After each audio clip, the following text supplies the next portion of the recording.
¿Se van a acercar a Juntos por el Cambio o no? No, Bueno. nosotros no nos vamos a acercar a un proyecto colectivista. Ni el ala de la reta, que es la socialdemocracia, ni el ala de los radicales, que es la Internacional Socialista y la Coalición Cívica, pueden compartir un espacio con nosotros. Ellos tendrían que estar con el kirchnerismo en realidad. Hola Hugo, buenas tardes para todos. Así es, ya estamos aquí en el Congreso. Hay una serie de reuniones de la mesa de enlace con los diferentes bloques de los diputados y tenemos la gentileza de estar con Javier Milei, también con Victoria Villarroel, ambos diputados que obviamente van a tener en un ratito nada más con la mesa de enlace diferentes y diversas reuniones. Javier, ¿qué expectativa, qué propuestas, qué esperan para las reuniones de hoy?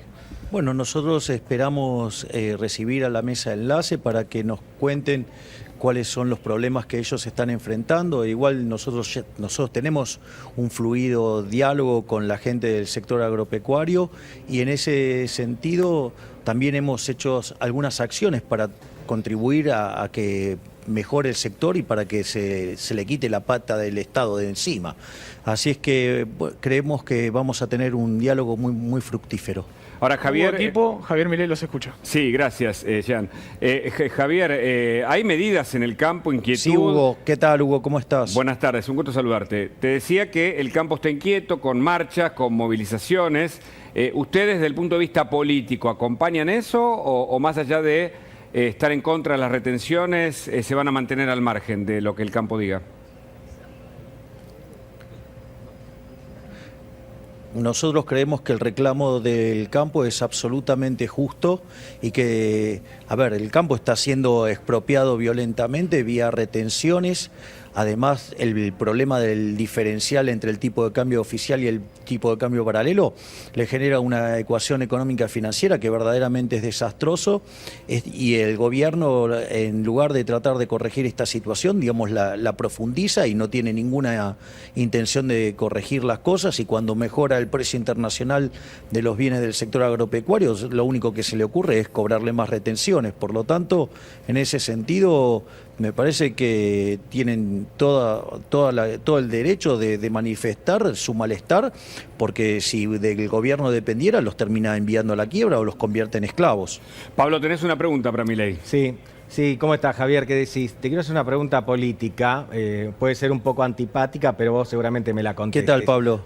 Bien, muy bien. ¿Vos creés que para el futuro de la Argentina es mejor que Alberto Fernández siga junto a Cristina Kirchner o corte con Cristina Kirchner? Hablando de la gobernabilidad, la estabilidad, la institucionalidad.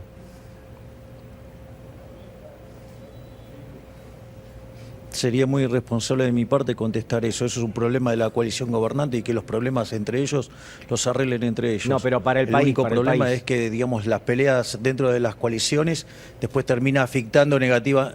Bueno, de esas peleas que ellos tienen, lo único que hacen es perjudicar a los argentinos. Vos fijate que con el desequilibrio que tiene la macroeconomía argentina, por ejemplo, tenemos un desequilibrio monetario que es el doble del que teníamos en el Rodrigazo. ¿A vos qué te parece? O sea, partiendo de 10 veces más de pobres. O sea, todas las crisis y las hiperinflaciones se precipitan por caídas de demanda de dinero como consecuencia de una crisis política. Lo que están haciendo entre Alberto Fernández y Cristina Fernández de Kirchner es jugar en la cubierta del Titanic. O sea, y en el medio están todos los argentinos que son los únicos que no tienen botes. ¿Vos pensás que esto es como el 89 o parecido al 89?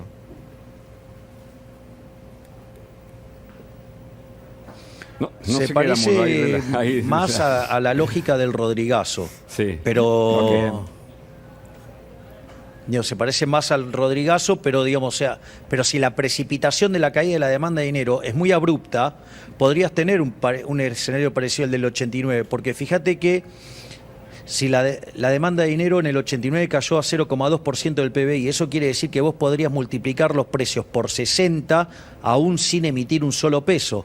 Eso es básicamente 5.900% de inflación. ¿Esto qué quiere decir? Que, digamos, una situación como la del 89 no es descartable. O sea, claro, pero tendrían que estar haciendo ya directamente cosas de una gravedad política, institucional, grosera, ¿no? Ahora, ¿quién es más responsable, Cristina Fernández o Alberto Fernández en esta coalición en problemas o a punto de romperse?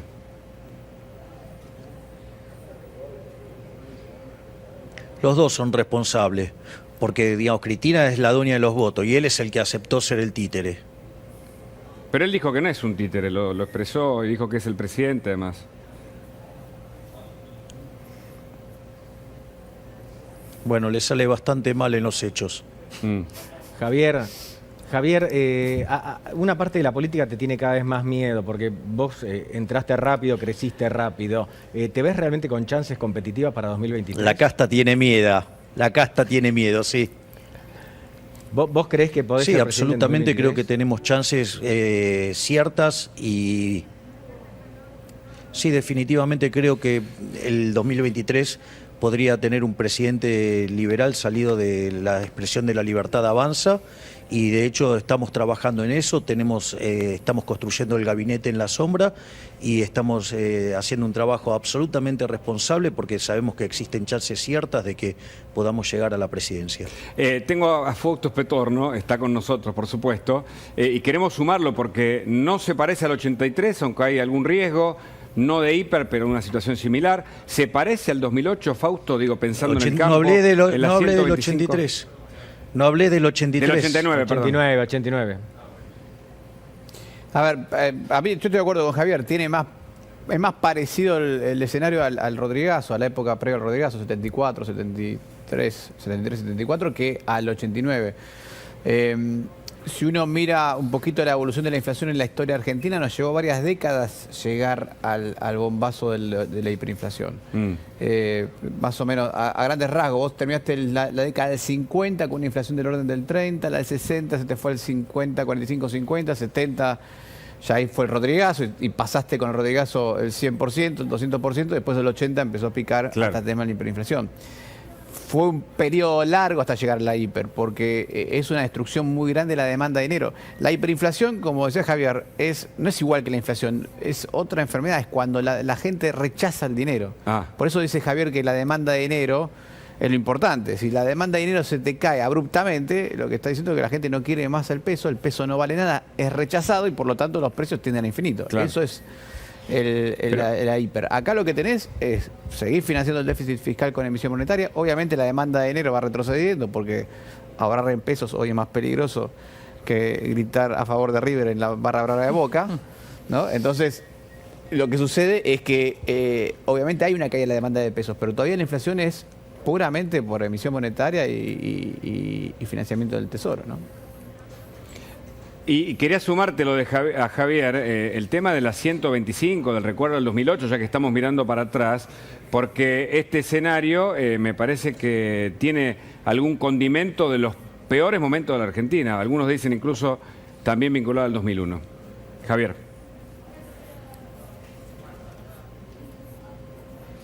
Bueno, a ver, vamos por partes. Ciertamente es nuevamente un avance sobre el derecho de propiedad del sector agropecuario. O sea, y el campo reaccionando de la misma manera, pero la macroeconomía que vos tenías en ese momento era muchísimo más sólida que la que tenés hoy.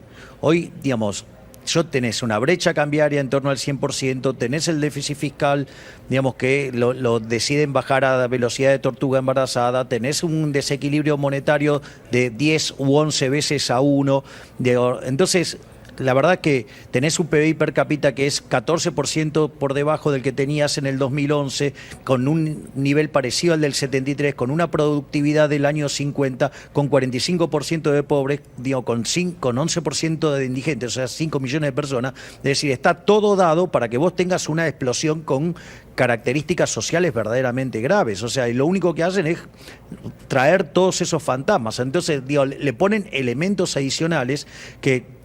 Fíjate que Fausto más o menos te señaló lo mismo, o sea, que son todos elementos de crisis política que disparan abruptas caídas en la demanda de dinero. Es decir, todavía no ocurrió, pero la realidad es que en algún momento esa situación... Vos tenés el estrangulamiento externo y vuela.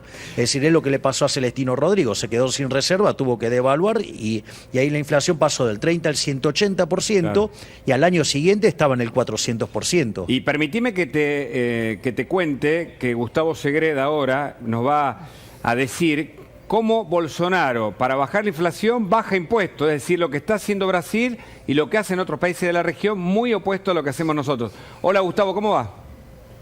¿Qué tal, Hugo? Buenas tardes. Un saludo grande para Javier y para Fausto que están ahí. Bueno, precisamente es lo que siempre se defiende, ¿no? Esta problemática de si se suben los impuestos, se bajan los impuestos. Brasil ha hecho una reducción de impuestos significativa. Primero bajó el 25% de un impuesto que es a la producción industrial. Todo aquel producto que requiera de un proceso industrial bajó el 25% la alícuota a nivel nacional. A fin del año pasado había bajado el 10% todas las alícuotas del arancel externo común, o sea, productos que llegan a Brasil, que pagan un impuesto de importación y que han sufrido en este caso la reducción del 10%. Y en esta semana bajó a cero todo el impuesto de importación de cualquier producto que esté vinculado a la canasta familiar. Esto con el objetivo de hacer una reducción también en la tasa de inflación. Lo que la justicia todavía no le permitió, y Bolsonaro está pleiteando, es hacer una reducción también en 2 contribuciones sociales, PIS y COFINS, para los combustibles, precisamente para bajar también la carga tributaria de los combustibles, que ha aumentado mucho en los últimos días. ¿Y por qué no le permite esta baja, Hugo? Porque es un año electoral y la justicia entiende que esto puede ser considerado una herramienta a favor de su campaña presidencial. Gustavo, perfecto el informe y nos da un panorama de la región y particularmente de nuestro vecino de Brasil, muy distinto a lo que hacemos entre nosotros. Te mando un abrazo, hasta cualquier momento. Otro para ustedes. Javier, Bolsonaro está haciendo, bueno, lo contrario de lo que hace Alberto Fernández. Si te tocara ser presidente, ¿tomarías ese camino, Milei?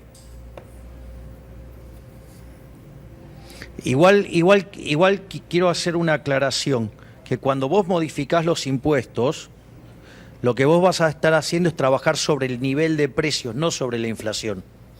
Porque la inflación tiene que ver con los problemas del desequilibrio del mercado monetario. Es decir, si vos bajás impuestos pero seguís emitiendo a mansalva y se te cae la demanda de dinero, vas a tener inflación.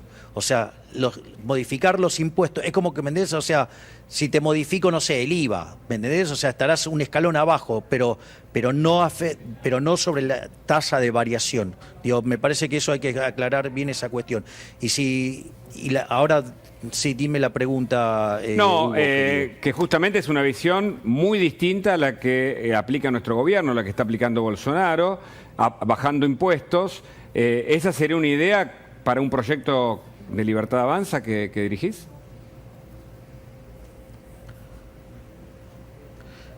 Sí, obviamente. Nosotros, o sea, estamos fuertemente comprometidos en devolverle la libertad a los seres humanos y como parte, digamos, de devolverle la libertad es achicar el tamaño del Estado. Digamos, cuanto más Estado tenés, menos libertad tenés. Por lo tanto, la idea es achicar el Estado y eso implica bajar el gasto público y bajar los impuestos, obviamente. La última, danos un anticipo de lo que va a ser la reunión con la mesa de enlace. Javier. Bueno, vamos a estar escuchando junto a la doctora Victoria Villarroel, que somos parte de la Libertad Avanza. Lo que vamos a hacer es escuchar, digamos, cuáles son sus problemáticas y mostrarles cuáles son las distintas propuestas que nosotros hemos estado impulsando para ayudar no solo al sector, sino a la Argentina y para ver si podemos, digamos, incorporar nuevos elementos para hacer más cosas todavía. Claro. Siempre me queda esta pregunta para hacerte, si es que se van a acercar a Juntos por el Cambio o no. Me vas a decir que Juntos por el Cambio se tiene que acercar a ustedes, pero sacando eso, ¿puede haber una alianza finalmente? No, nosotros no nos vamos a nosotros no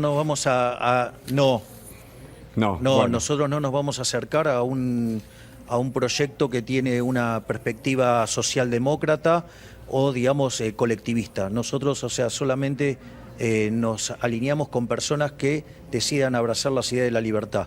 Y, digamos, ni el ala de la reta, que es la socialdemocracia, ni el ala de los radicales, que es la Internacional Socialista, y la Coalición Cívica, que es todavía más de izquierda, digamos, pueden, digamos, o sea, compartir un espacio con nosotros. Ellos tendrían que estar con el kirchnerismo, en realidad. Gracias, Javier. Un abrazo.